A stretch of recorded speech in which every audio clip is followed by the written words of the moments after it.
climate change. UN warning over nations' climate plans. That's the latest blunt assessment of the United Nations.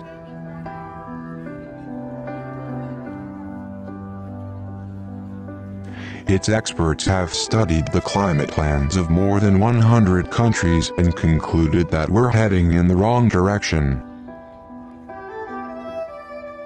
Scientists recently confirmed that to avoid the worst impacts of hotter conditions, global carbon emissions needed to be cut by 45% by 2030. But this new analysis shows that those emissions are set to rise by 16% during this period.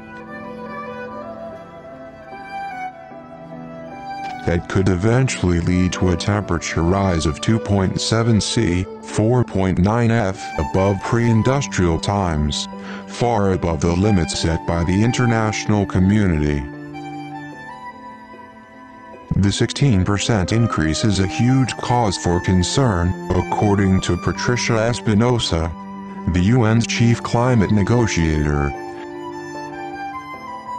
It is in sharp contrast with the calls by science for rapid, sustained and large-scale emission reductions to prevent the most severe climate consequences and suffering, especially of the most vulnerable, throughout the world. It's a stark warning about the scale of the challenge faced at the COP26 climate conference, scheduled to take place in Glasgow in just over 6 weeks' time. The central aim of the giant event is to keep alive hopes of limiting the rise in global temperatures by persuading nations to cut their emissions. Under the rules of the Paris Agreement on climate change, countries are meant to update their carbon reduction plans every 5 years.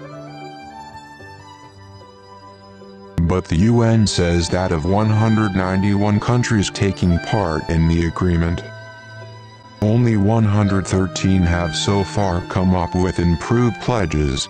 Alok Sharma, the British minister who will chair the COP26 conference, said nations that had ambitious climate plans were already bending the curve of emissions downwards. But without action from all countries, especially the biggest economies,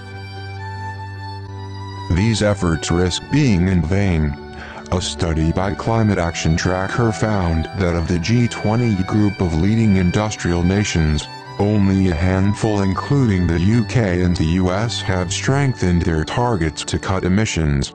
In another analysis, the World Resources Institute and Climate Analytics highlight how China, India, Saudi Arabia and Turkey, together responsible for 33% of greenhouse gases, have yet to submit updated plans. It says that Australia and Indonesia have the same carbon reduction targets they did back in 2015. While the Paris Agreement is meant to involve a ratchet mechanism of progressively deeper cuts, and the study finds that Brazil, Mexico and Russia all expect their emissions to grow rather than to shrink. For the poorest countries, most vulnerable to rising sea levels and new extremes of heat and drought, seeing a rapid fall in the gases heating the planet is a priority. So Nampi Wangde, chair of the Least Developed Countries Group, said, G20 countries must take the lead in quickly cutting emissions to mitigate climate change.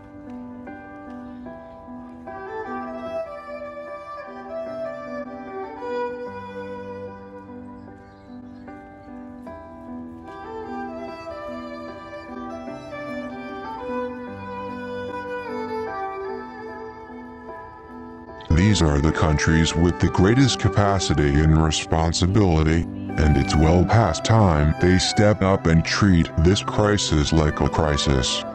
There are hopes that China may revise its climate plans ahead of the Glasgow conference.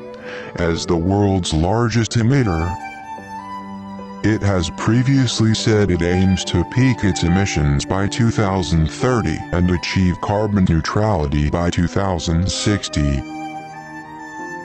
An announcement soon of more ambitious targets would give the talks a significant boost, but there are no clues about when, or even whether, that might happen.